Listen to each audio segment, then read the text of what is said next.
Yang ketiga, apa yang terjadi jika kita tidak mengampuni orang yang bersalah kepada kita? Keadaan kita akan menjadi lebih buruk dari sebelumnya. Ibrani 12 ayat 15, jagalah supaya jangan ada seorang pun menjauhkan diri dari kasih karunia Allah, agar jangan tumbuh akar pahit yang menimbulkan kerusuhan dan yang mencemarkan banyak orang.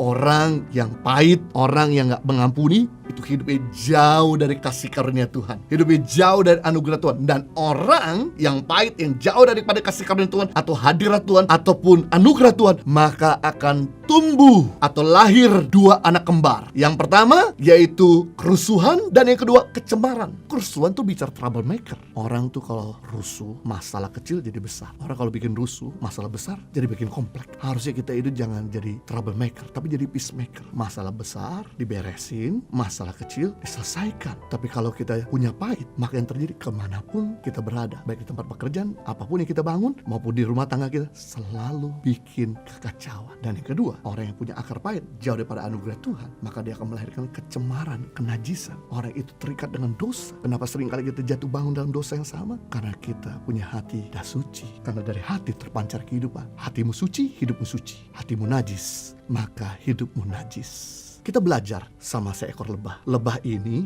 dia punya sengat di bagian belakangnya. Tapi ketika dia menyengat orang, maka orang tersebut jadi bengkak, jadi memar, jadi panas. Tapi setelah dia menyengat, sengatannya patah, kemudian dia terbang sebentar dan dia mati. Jadi lebah menyakiti orang untuk bunuh diri. Tapi orang yang disengat, begitu diobati sembuh. Satu gambaran, kalau kita seperti lebah, kemanapun jadi troublemaker, selalu melukai banyak orang, selalu susah untuk mengampuni, selalu bikin kekacauan bagi sekitar, maka yang terjadi, memang orang yang kamu lukai, dia memar, dia sakit. Tapi begitu dia mengampuni, maka yang terjadi, memar dia sembuh, sakitnya pulih. Tapi Anda yang melukai, maka keadaan Anda tidak akan lebih baik dari semula. Apapun yang Anda kerjakan, tidak ada kehidupan. Bangun keluarga, gak ada kehidupan.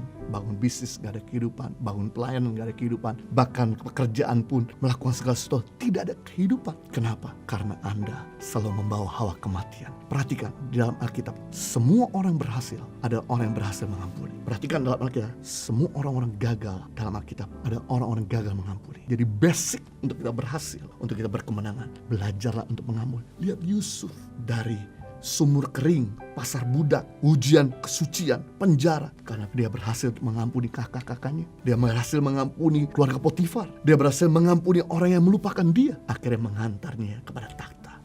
Lihat Yesus, walaupun dilukai, disakiti, dianiaya, bahkan dibunuh. Yang menarik, tidak ada perkataan sia-sia yang keluar dari mulut bibir Yesus, melainkan perkataan agung dan mulia.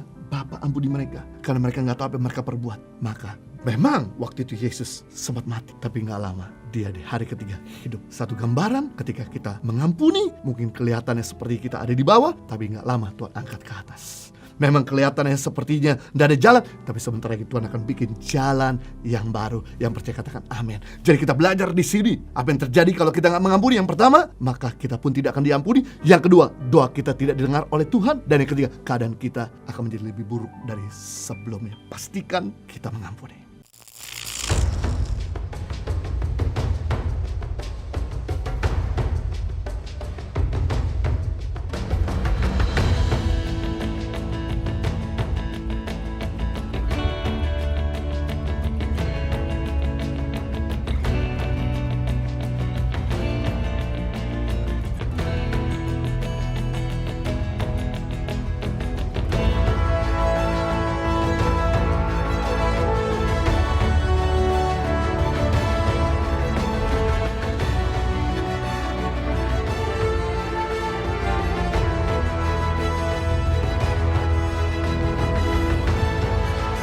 Cerita anak pedalaman dalam meraih mimpi dan mengejar cita-cita bersama Tangan Pengharapan.